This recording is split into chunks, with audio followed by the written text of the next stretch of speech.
G'day, it's Robbie here again.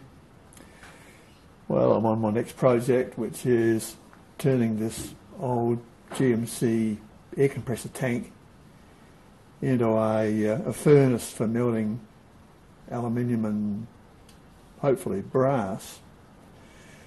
And I've cut the end off of it.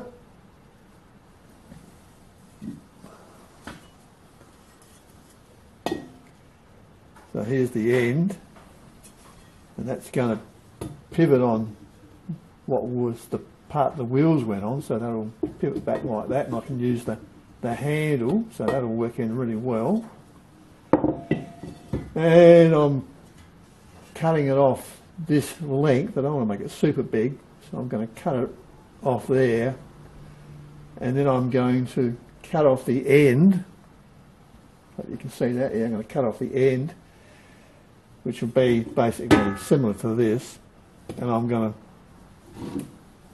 push it in and weld it in back to front, and that should fill in the hole and make it easy to get a clean weld by having a camber on it. And I've been cutting all this with the Hilda, and just a little friction disc, you know, and it's finally happened. I think I've cooked it because it got pretty hot.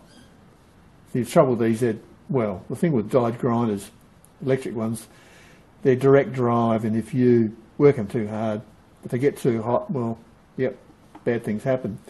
And this has got hot quite a few times. I mean, I've done a lot of work with this, but anyway, she's not pulling full revs.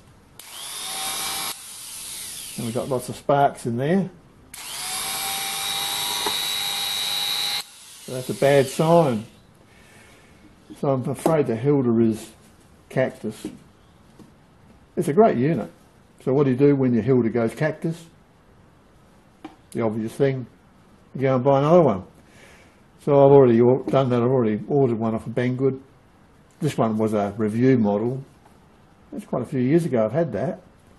And gee, it does some work.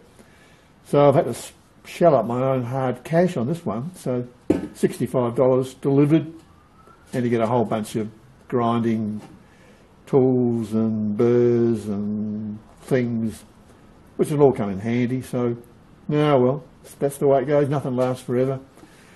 I should have let it cool down a bit, but I had gloves on and I didn't realise it was getting so hot, and couldn't feel it, and bad things happen.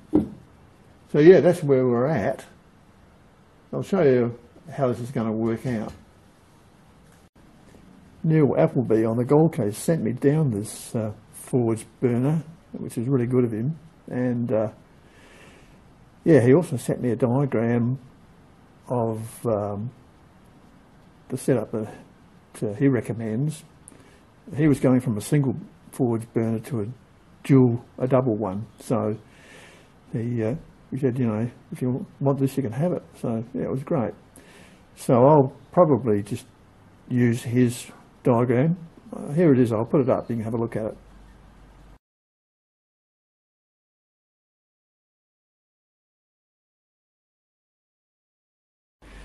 Okay, so let's have a look at the tank, see what that looks like. So here's the inside of the tank. It's 240 mil, and it's 2 mil thick, so that should be okay. It's got a bit of rust, but that's just surface rust. It was a direct drive oilless compressor, so that's what you'd expect. With a normal oil type compressor, they normally get a certain amount of oil go in, and it tends to stop that sort of rust, but you can still get rust where the water is, of course. Anyway, that's what we're going to use. So as for this thing, yeah, it hasn't got full herbs.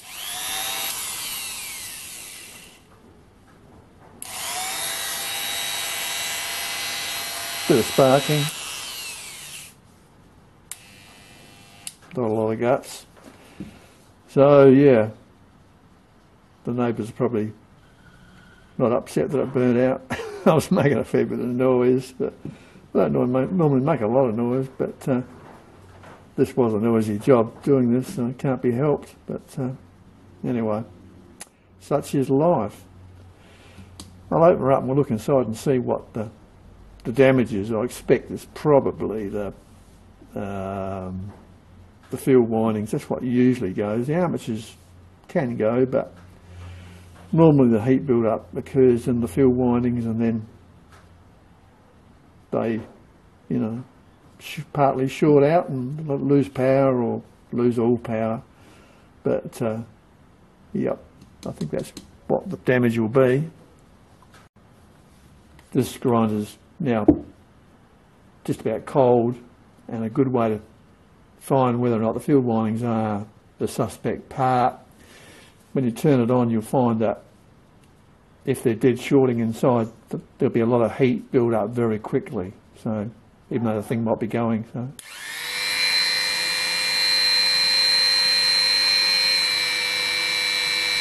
Oh yeah, yep, that's what it is, field windings. So there's an easy test for you, give a pretty good indication of what the problem is. Okay, there's not much in these really. Let's just take off the Vegemite jar lid. Yeah, these are pretty simple. I mean, you know, as I said, it got hot quite a few times because, yeah, you know, that was pretty thick steel. And these normally, die grinders, you'd use them for cutting sheet steel up to sort of, well, that'd be the maximum 2 mil, but normally it'd only be, you know, 1.5 at the most. So it was working pretty hard, but yeah, well, that's all my own fault. Now we'll take out the brushes.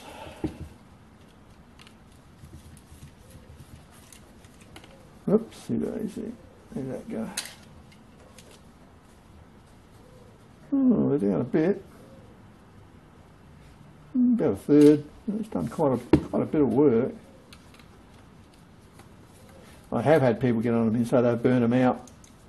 They tried to do things like use wire buffs on them to buff motorbike crankcases and things like that, which that puts a big load on them. So, you know, they shouldn't really lose revs. I wasn't actually stalling this at all, but it's just that I was doing it for quite a while, and it actually that might just come out on it. Oh, there you go. It does too. There you go.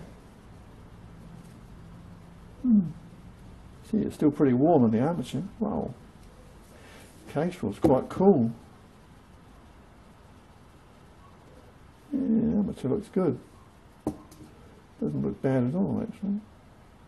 Can't see any obvious burning on that. So my guess is it'll be the field windings. Let's have a look in here. I'll get the light on it. Yeah, you can see there's some darkness there.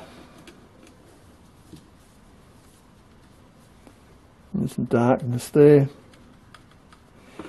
So I'd say the damage is in there, in the field windings.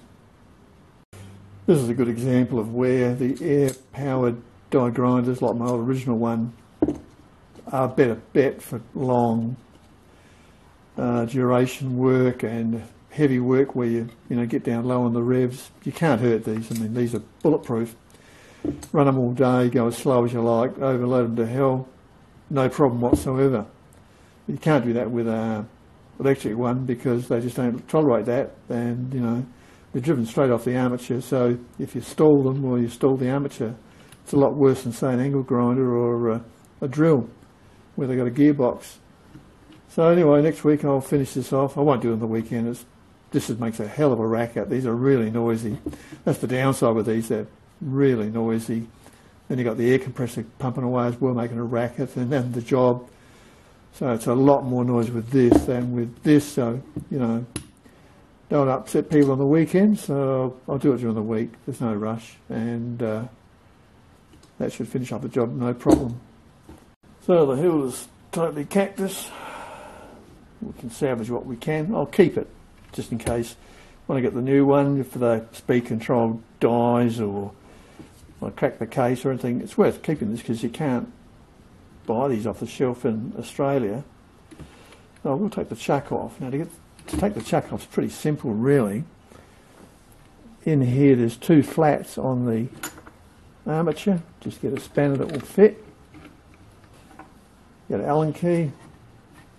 Put it in the chuck. There you go. And she comes undone. It's easy as that. So you can use the chuck on another project.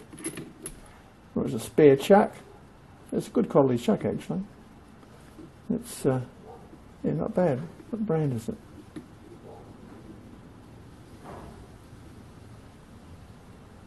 BRIED. Never heard of that brand, but it is a good quality chuck. So anyway, we'll keep that aside, and it's a good one. Anyway, that's it for me. Happens to the best of us. I'll see you next time. Cheers.